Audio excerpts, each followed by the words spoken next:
Chunk 1. Voyons voir. Excusez-moi. Linda Fiorentino était la femme la plus dangereuse d'Hollywood dans les années 1990. Elle a joué dans Men in Black et a rapporté des millions au studio, mais à 67 ans, elle vit comme un fantôme. Elle écrit des lettres manuscrites et cultive des tomates dans une cabane isolée. Les habitants l'appellent fantomatiquement Polly. Elle a refusé 200 000 $ de Netflix juste pour rester cachée. Mais pourquoi la femme qui séduisait autrefois le public a-t-elle complètement disparu? La vérité implique des secrets du FBI, un scandale d'1 milliard de dollars et les acteurs les plus sombres d'Hollywood. Sa disparition n'était pas un choix. Clarinda Fiorentino est née le 9 mars 1958 à Philadelphie. Elle était la troisième enfant d'une famille de 8 enfants. Sa famille était profondément catholique et italo-américaine, et la vie à la maison était toujours bruyante, bondée et pleine de mouvements. L'une de ses sœurs, Dia, deviendra plus tard mannequin et épousera David Fincher et Gary Oldman. Dans ce genre de foyer, Linda devait se battre pour se faire entendre sans faire entendre. Ce besoin de se démarquer a fait d'elle une personne audacieuse et farouchement indépendante. Même lorsqu'elle n'était qu'une enfant, les gens pensaient qu'elle était une élève brillante. Mais elle a surpris tout le monde en se disputant constamment avec les religieuses à l'école, surtout à propos de la Bible. Elle trouvait cela amusant, mais pour Linda, c'était sérieux. Elle remettait tout en question. Elle a grandi dans les quartiers difficiles du sud de Philadelphie, entourée de bruit et de courage ouvrier. En tant qu'enfant du milieu, elle a appris à être dure rapidement. Elle jouait au basket avec ses frères, tenait sa place et est devenue une femme qui allait plus tard choquer Hollywood avec sa présence féroce à l'écran. Mais au fond, elle était toujours cette fille timide dont sa mère se souvenait, se cachant derrière un extérieur audacieux qui ne correspondait pas toujours à ce qu'elle ressentait à l'intérieur. Son père, Salvatore Fiorentino, travaillait comme entrepreneur en acier à Philadelphie, soudant tous les jours pour subvenir aux besoins de la famille. Sa mère, également prénommée Clarinda, restait à la maison pour élever les 8 enfants. Ils vivaient avec un budget serré. Salvatore est décédé le 10 juin 2018 à l'âge de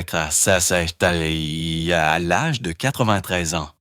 Ce monde de travail ouvrier et de longues journées a façonné Linda d'une manière qui ne l'a jamais quittée. On pouvait le sentir dans sa façon de parler dans ses films, en particulier dans The Last Seduction de 1995, où sa voix grave et son regard perçant lui donnaient un avantage. Chunk 2. Grandir n'a pas été facile. Leurs luttes lui ont appris à être audacieuse, mais l'ont aussi rendue rebelle. Sa mère a dit qu'elle était très audacieuse, mais en réalité très timide. Un étrange mélange qui semblait définir toute la vie de Linda. Leur maison était toujours pleine. La pression de tant de personnes entassées dans un seul espace l'a poussée à devenir plus indépendante. Elle n'était pas seulement dure, elle était athlétique, surpassant ses frères au baseball et au basketball. Plus tard dans sa carrière, elle a clairement indiqué qu'elle ne voulait pas des rôles. Typique de femme douce, elle ne voulait pas être la prochaine Meg Ryan. Elle voulait des personnages avec du crâne. Cela venait de voir son père travailler et de vivre dans une maison où la dureté était une question de survie. La culture italienne était profondément enracinée dans sa vie. Les grands dîners du dimanche, avec des pâtes faites en mise à la main, étaient tous courantes. Il y avait des sauces mijotées pendant longtemps et des rassemblements bruyants qui duraient des heures. Le 6 janvier, sa famille célébrait l'Épiphanie et la légende de la Befana, apportant des cadeaux ou du charbon, était prise au sérieux. Ces rituels familiaux ont contribué à façonner sa nature passionnée. Elle l'a ensuite comparé aux danses pizzica du sud de l'Italie, où un rythme sauvage était utilisé pour guérir le corps et l'esprit. Mais en même temps, elle était jeune et c'est toujours en train de repousser les limites. Alors qu'on s'attendait à ce qu'elle suive des traditions catholiques strictes, elle s'est sentie attirée par autre chose. Au Rosemont College, elle a rejoint un étrange mélange d'étudiants en théâtre, dont beaucoup étaient issus de riches familles portoricaines et cubaines. C'est là qu'elle a abandonné son projet d'aller à la faculté de droit. Elle a décidé de devenir actrice à la place. Grandir avec 8 frères et sœurs signifiait que les dîners de vacances étaient sauvages, bruyants et inoubliables. Cela lui a donné de la discipline, mais cela a également nourri son désir de se démarquer. Elle a dit un jour que son regard intense l'empêchait d'être choisie pour des comédies romantiques, mais elle s'en est accommodée. Sa passion, son talent dramatique et son amour des dîners arrosés de vin et de l'opéra lui ont donné ce feu à l'écran, le même genre que celui que l'on verrait dans une performance de Pavarotti. Sa famille a déménagé de Philadelphie à Turnersville, dans le New Jersey, où elle a fréquenté la Washington Township High School de 1972 à 1976. C'est là qu'elle a continué à surprendre les gens. Elle se disputait encore avec les religieuses, jouait toujours l'élève brillante, mais il y avait plus en elle. Chunk, 3. Elle était une athlète vedette au basketball et au baseball, remportant des lettres universitaires. Elle était aussi pom-pom girl, et elle n'avait pas peur de montrer sa force à travers le mouvement. Dans Vision Quest de 1945, elle a joué un rôle si physiquement confiant qu'elle a battu des stars comme Demi Moore pour l'obtenir.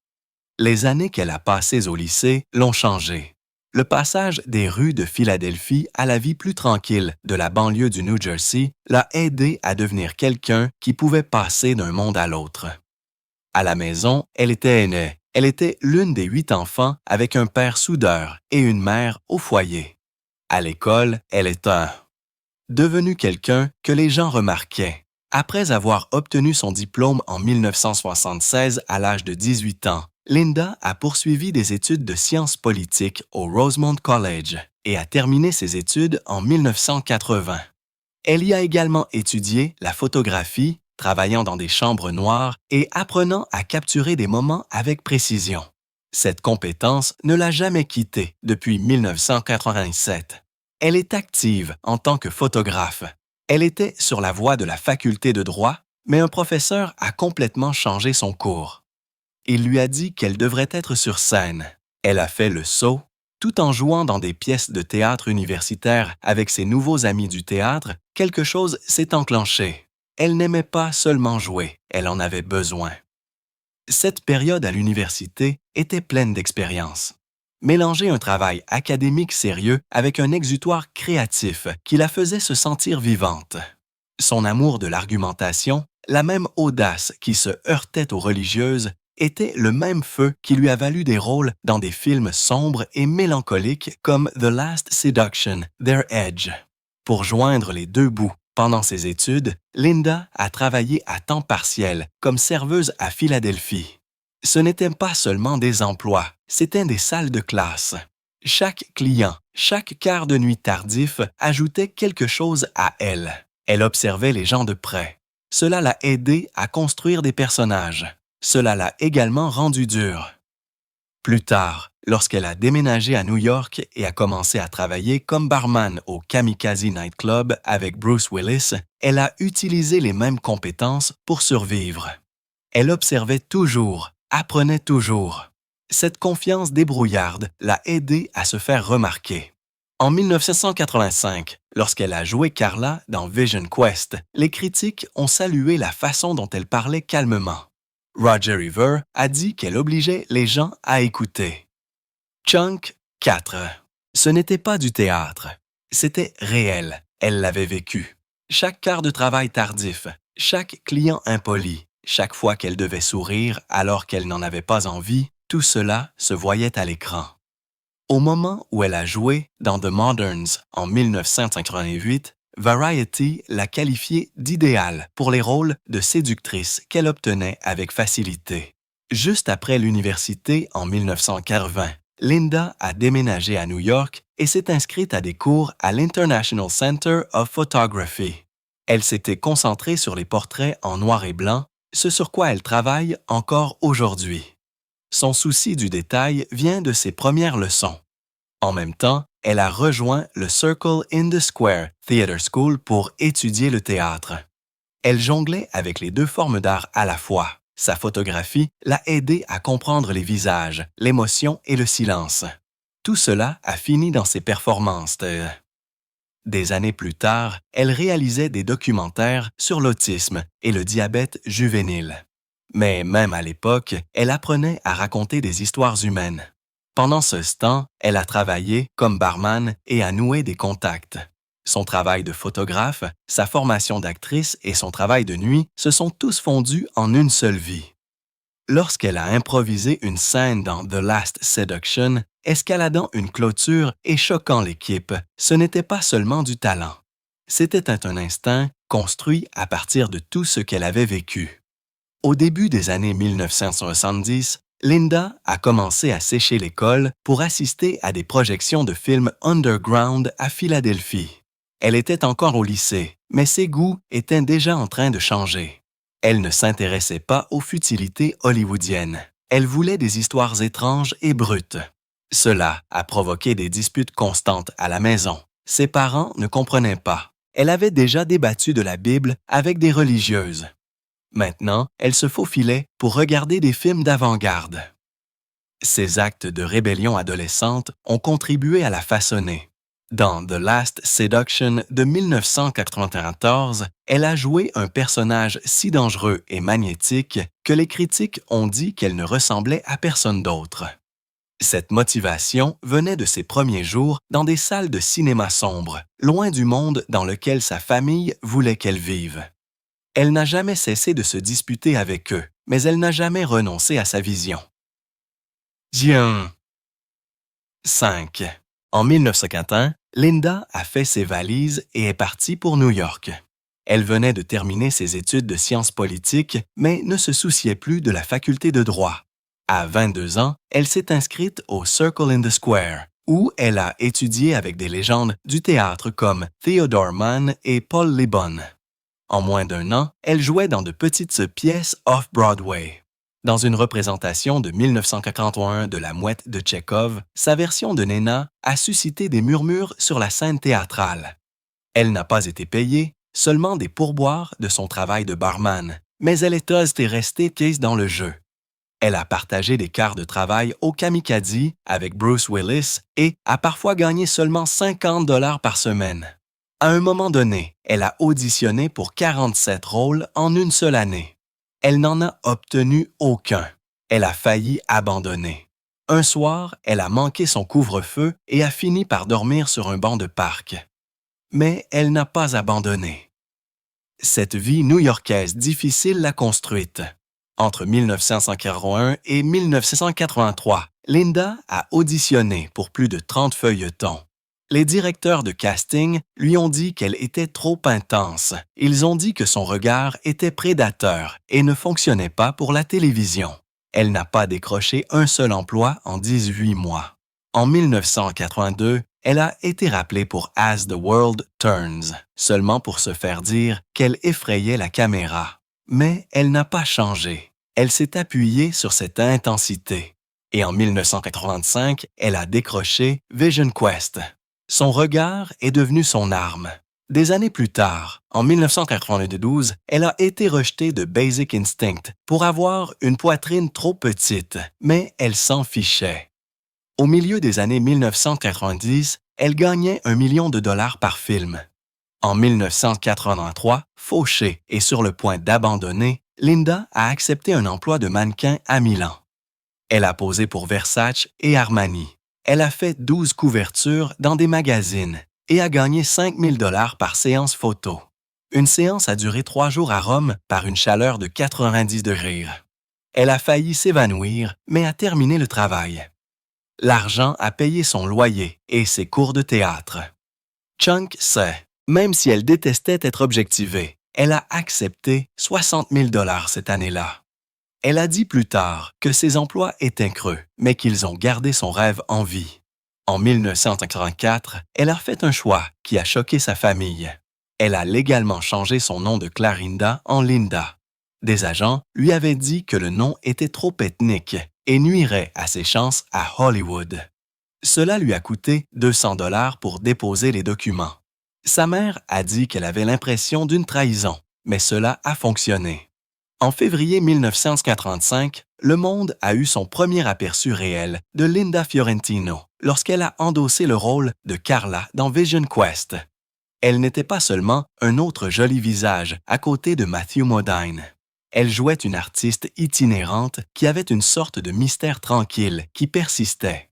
Les critiques comme Roger Ebert ne pouvaient pas détourner le regard, la qualifiant à la fois de chaleureuse et de distante d'une manière qui vous faisait vous demander ce qu'elle pensait vraiment.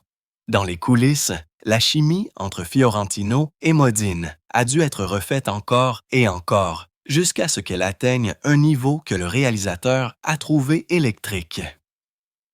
Ces jours de tournage supplémentaires ont ajouté de la pression sur tout le monde, mais cela a fonctionné. Le film a rapporté près de 13 millions de dollars et l'a transformé en une favorite culte instantanée. Pourtant, elle a plus tard haussé les épaules en disant que ce n'était qu'un autre film où les gens buvaient de la bière tout le temps.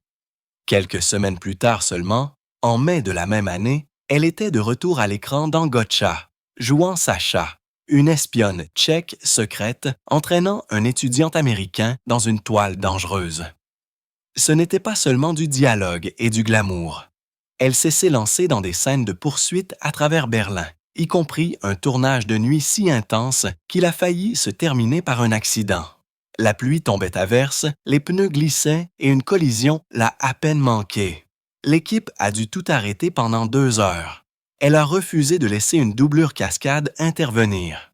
Sa maîtrise physique et sa présence à l'écran la faisaient te sentir plus pointu que le rôle masculin principal. Et bien que le film ait rapporté plus de 10 millions de dollars, elle admettra plus tard que ce n'était pas son genre d'histoire. Elle n'aimait pas les scénarios qui ne prenaient pas de risques. En septembre, elle s'était à nouveau transformée. Dans After Hours de Scorsese, elle a joué Kiki, une artiste avec une sombre tournure, SM et tout. Elle s'est glissée dans la nuit sombre de New York comme si elle y appartenait, improvisant même l'une des scènes les plus étranges et les plus hypnotiques du film dans un club rempli de secrets et d'ombres. Le moment s'est étiré pendant 4 minutes entières et chaque mot qu'elle a prononcé n'avait pas été écrit. Même si elle s'est heurtée à des gens sur le plateau, la performance brûlait d'une étrange beauté. Cette nuit étrange sans sommeil dans la ville est devenue un classique culte, rapportant plus de 10 millions de dollars au box-office et a cimenté son image comme quelqu'un qui ne se contentait pas de jouer des personnages, elle les hantait. Chunk 7. À la fin de 1945, les gens étaient convaincus qu'elle était la prochaine grande star. Variety l'a dit tout haut en juillet de la même année. Elle était audacieuse, sexy, intelligente. Les offres ont afflué, plus de 20 scénarios en une saison. Mais quelque chose d'inquiétant a commencé à s'insinuer. Hollywood la voyait d'une certaine façon. Avec ses cheveux foncés et son regard intense, ils ont commencé à la pousser vers des rôles qui étaient toujours séducteurs, toujours dangereux. Elle a refusé Top Gun parce qu'elle n'aimait pas son message militaire. Elle a même rejeté Basic Instinct. Le magazine Empire l'appellera l'une des 100 stars les plus sexy en 1995, la classant au 66e rang, mais tout ce qu'elle a toujours voulu, c'est être prise au sérieux. 3 ans après ses débuts explosifs, elle s'est glissée dans un monde entièrement différent.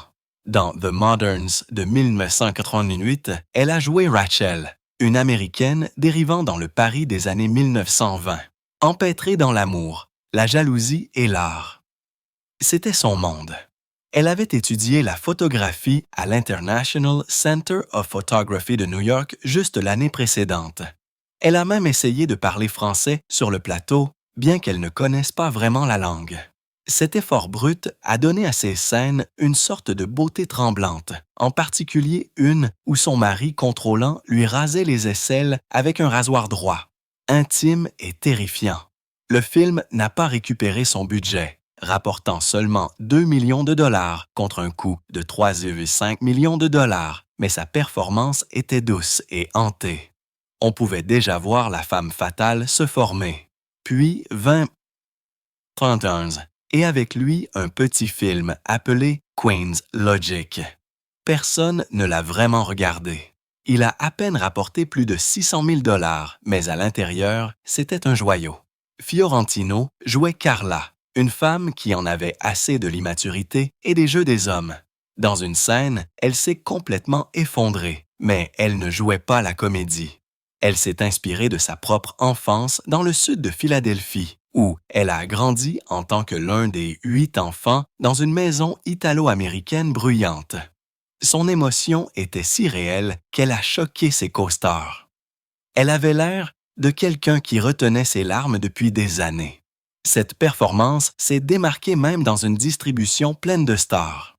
Un an plus tard, elle a repris Chain of Desire, jouant une chanteuse de boîte de nuit dans un conte axé sur le sexe d'amoureux interconnectés. Elle a dû interpréter des sans-scènes qui ont mis les gens mal à l'aise. Chunk 8, une en particulier où elle a une rencontre brute dans un sous-sol d'église avec un homme nommé Jésus, a suscité une controverse généralisée. Certains l'ont qualifié de sacrilège, d'autres d'art. Fiorentino a dit que ce n'était ni l'un ni l'autre. Pour elle, il s'agissait simplement d'être honnête au sujet du désir et de la peur humain. Elle voulait que les gens ressentent en quelque chose. À la fin du film, son personnage apprend que son ex-amant a le sida. Cette tournure a frappé fort au début des années 90, lorsque la peur de la maladie était partout. Le film a à peine rapporté 4 000 $, mais son rôle a résonné chez ceux qui l'ont vu. Elle a également tenté sa chance à la télévision en 1989 avec The Neon Empire. Il a été diffusé sur CBS et a été regardé par 20 millions de personnes. Elle a joué Lucy, la femme pointue et manipulatrice d'un mafieux pendant la naissance de Las Vegas. Le scénario était sombre et basé sur de vrais gangsters, et sa performance laissait entrevoir ce qui allait suivre. Il a été filmé pendant une période de creux dans sa carrière, où rien d'autre ne se produisait, mais cela lui a donné un moyen de montrer son avantage. Et cet avantage allait bientôt exploser en quelque chose d'inoubliable. En 1994, The Last Seduction et ça s'est sorti, et Linda Fiorentino n'a pas seulement joué, elle a dominé. En tant que Bridget Gregory, elle est devenue quelque chose que le public n'avait jamais vu auparavant. Une femme froide, rusée et complètement en contrôle. Elle a volé 700 000 $ à son mari après qu'il l'ait frappée. Elle s'est enfuie, a pris un faux nom qui était un indice caché, Wendy Croy, un New York réorganisé, et a séduit un homme innocent juste pour jouer avec lui. Elle n'a pas joué la victime, elle a joué le jeu. La scène de sexe au téléphone était particulièrement choquante. En seulement 2 minutes, elle est passée d'un murmure à une demande, dirigeant chaque battement de la conversation. Ce n'était pas seulement sexy, c'était terrifiant. Les critiques ont adoré. Elle a remporté le New York Film Critics Circle Award cette année-là. Mais derrière la caméra, les choses ne se sont pas déroulées sans heurts. Il tournait à Buffalo au cœur de l'hiver 1993. Il gelait avec des températures descendant en dessous de 10. Les blizzards ont interrompu le tournage. Chunk 9. Ils ont même dû faire venir des chargements de fausse neige lorsque la nature n'a pas coopéré. Fiorentino a réécrit plusieurs de ses répliques, insistant pour rendre Bridget encore plus audacieuse. Elle s'est disputée avec le réalisateur sur la question de savoir où était la limite. Elle a même planifié elle-même les scènes de sexe, y compris celles contre une clôture grillagée. Peter Berg, sa co-star, a déclaré plus tard qu'il s'était accroché pour survivre pendant qu'elle prenait le contrôle. Mais même avec tout cela, elle a été exclue de la course aux Oscars. Le film a été diffusé sur HBO à minuit avant même d'arriver dans les salles de cinéma, violant les règles. Des critiques comme Roger Ebert étaient furieux. Il a dit que c'était un crime contre l'art. Fiorentino a tout de même remporté l'Independent Spirit Award et plusieurs autres prix, mais ce camouflet l'a blessée. Elle l'a ressenti comme une attaque personnelle. Elle a déclaré plus tard que les femmes qui jouent des rôles sombres et tordus sont punies alors que les hommes sont loués. Lors de l'événement London Film Critics en 1995, elle a déclaré au public qu'elle se sentait bien d'être maléfique et d'être payée pour cela. Les gens ont été choqués, mais elle était juste honnête. Après la dernière séduction, la situation a changé. Les 6 studios ont eu peur. Ils l'ont qualifiée de dangereuse. Ils ont dit que le public familial ne l'accepterait plus. Un producteur a révélé que des actrices de renom avaient rejeté le rôle parce qu'elles ne voulaient pas être considérées comme antipathiques. La société à l'origine du film l'a rejeté comme un film érotique et l'a refilé à HBO. Et juste comme ça, elle était enfermée. Lorsque Men in Black est sorti en 1997, elle a joué une coroner intelligente et sarcastique qui finit par rejoindre l'agence secrète. C'était l'un de ses plus grands succès, rapportant près de 600 millions de dollars dans le monde entier. Mais les gens ne savaient pas qu'elle avait obtenu le rôle lors d'une partie de poker avec le réalisateur. Elle est effectivement repartie avec le rôle et eut 200 dollars en espèces. Pourtant, les rumeurs ont recommencé. Elle était difficile à travailler avec. Elle n'est pas revenue pour les suites. Elle a également fait Jade en 1995, un autre thriller érotique.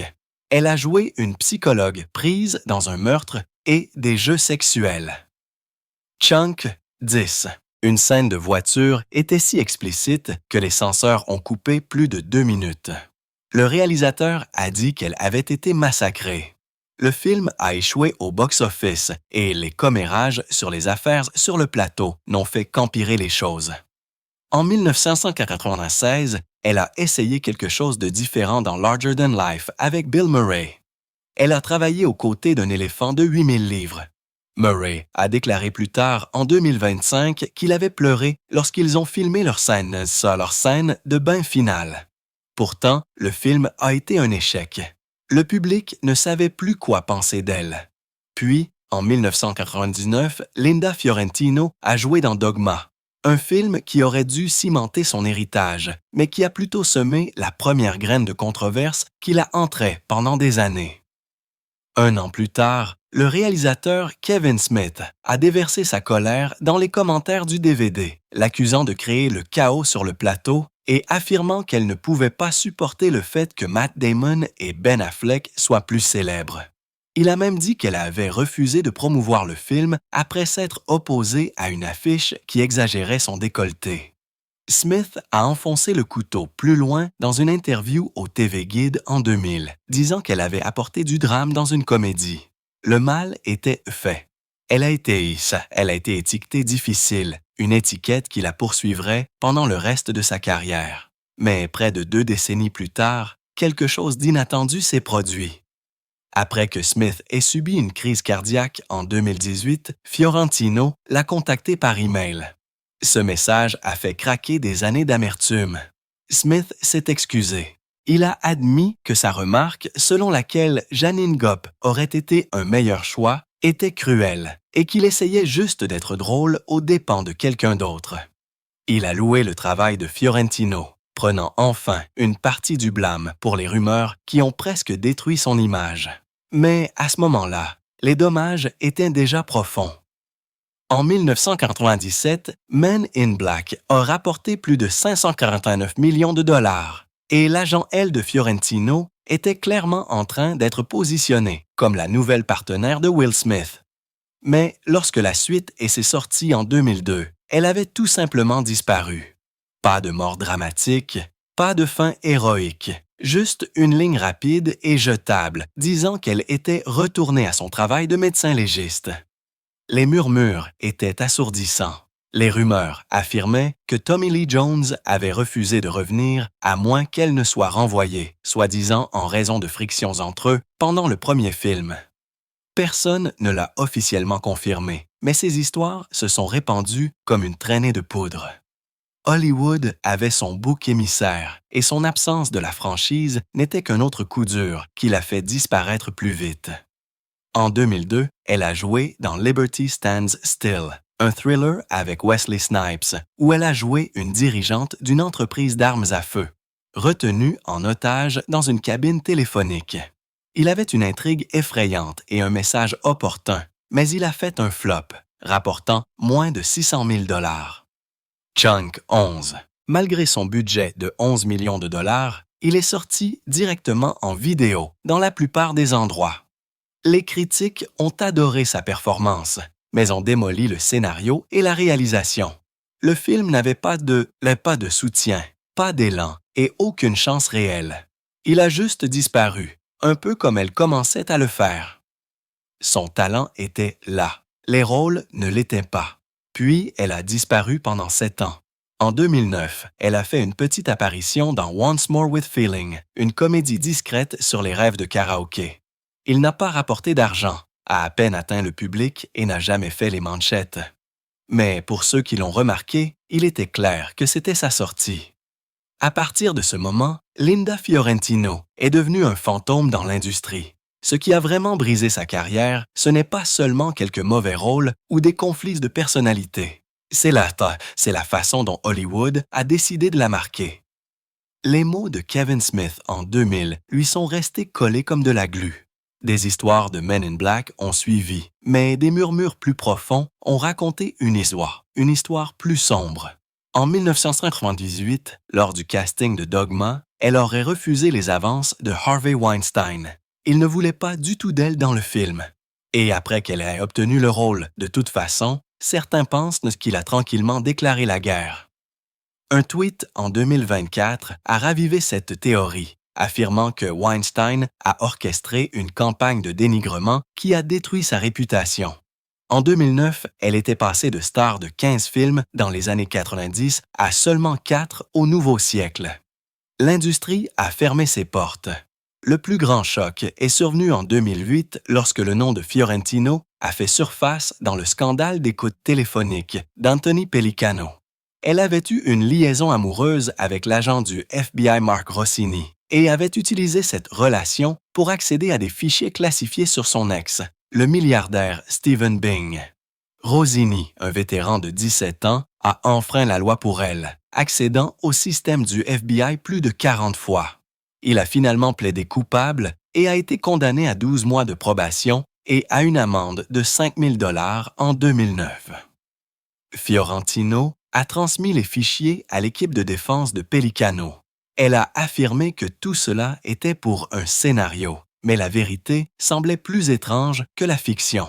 Elle n'a pas été inculpée, mais les manchettes l'ont dépeinte comme une version réelle de ses rôles les plus séducteurs. Cela n'a pas aidé qu'elle ait prétendument correspondu avec Pellicano depuis le début des années 2000 et qu'elle ait peut-être aidé à déterrer des informations sur ses ex-amants. Au tribunal, Rossini a tout avoué. Il a divulgué des fichiers sur Michael Hoyts et Burt Fields. Kunk, 12, Fiorentino les a donnés à l'équipe juridique de Pellicano. Tout s'est effondré et elle laisse rester juste assez loin du feu pour éviter les accusations. Mais sa carrière n'a pas pu être sauvée. Sa vie personnelle n'offrait pas beaucoup de réconfort non plus. En 1992, elle a épousé le réalisateur John Byum, mais le mariage s'est effondré après seulement 11 mois. Ils s'étaient rencontrés en 1998 alors qu'ils travaillaient sur un film qui n'a jamais été terminé. Après le divorce, elle a juré qu'elle ne se remarierait jamais. À peu près à cette époque, les tabloïds ont eu vent de 2 relations présumées. L'une était avec l'acteur Jaime Sheridan, sa co-star de Queen's Logic. L'autre était avec le milliardaire Ted Foreman, qui l'aurait emmenée dans des jets privés et l'aurait couverte de cadeaux coûteux. La presse était implacable et en 1997, elle a même poursuivi 2 fois pour violation de la vie privée. Au début des années 2000, elle en avait fini avec les projecteurs. Elle a officiellement quitté le métier d'actrice en 2009 après une fois de plus avec Feeling et s'est tournée vers la photographie, une passion qu'elle avait gardée cachée pendant des années. Son travail était axé sur des portraits bruts en noir et blanc qui semblaient hantés et réels. En 2012, elle a eu une exposition personnelle à New York qui a stupéfié les critiques. Le New York Times louant sa capacité à capturer l'émotion mieux que beaucoup de ceux qui avaient passé des décennies dans le domaine. En 2015, elle avait gagné 150 000 $ grâce à la photographie uniquement. Elle ne courait plus après la gloire. Elle s'en échappait. Aujourd'hui, à 67 ans, Linda Fiorentino vit loin de la machine hollywoodienne. Elle est soit à Westport, dans le Connecticut, soit cachée dans une cabane isolée de New York. Elle a vendu sa maison en 2014 et vit maintenant de revenus résiduels, gagnant prétendument environ un demi-million de dollars chaque année grâce à Men in Black uniquement. Elle n'a pas de billets de médias sociaux, pas d'interviews, pas d'apparitions. Elle a même refusé un documentaire Netflix à 200 000 dollars en 2023. Les habitants disent qu'elle s'occupe des tomates et prend des photos de la faune. Un voisin l'a qualifiée de fantomatiquement polie. Elle écrit encore des lettres manuscrites, refusant d'utiliser le courrier électronique. Son silence n'a fait qu'approfondir sa légende. Elle ne s'est même pas présentée à la réunion anniversaire de Men in Black en 2017, un rassemblement qui aurait pu être un moment de rédemption. Elle a refusé après avoir été écartée de Men in Black 2, prétendument à l'insistance de Tommy Lee Jones. La franchise ne l'a plus jamais mentionnée. Chunk. 13. Cette seule décision lui a probablement coûté 2 millions de dollars. Elle a également sauté la réunion du casting de Jade en 2024 et a même refusé d'assister aux Oscars en 2000, malgré sa performance primée dans The Last Seduction. Son refus n'était pas une question d'amertume, c'était une question de principe. Elle a refusé au moins 15 rôles après 2002, y compris un biopic où elle a exigé des changements de scénario pour éviter les scènes d'exploitation. Elle ne s'intéressait pas à jouer le jeu, et pourtant, ses fans n'ont jamais cessé de regarder. Lors de son 67e anniversaire en mars 2025, plus de 5000 publications Instagram l'ont célébrée. Certains l'ont qualifiée d'ultime femme fatale. Un clip de la dernière séduction mise en musique sur Born to Die de Lana Del Rey est devenu viral. Une publication disait simplement « 67 ans et toujours séduisante depuis l'ombre ». Il y avait même une pétition avec des milliers de signatures la suppliant de revenir au métier d'actrice. Des fans anonymes ont affirmé l'avoir vue à New York ce jour-là. L'un a juré qu'elle leur avait souri.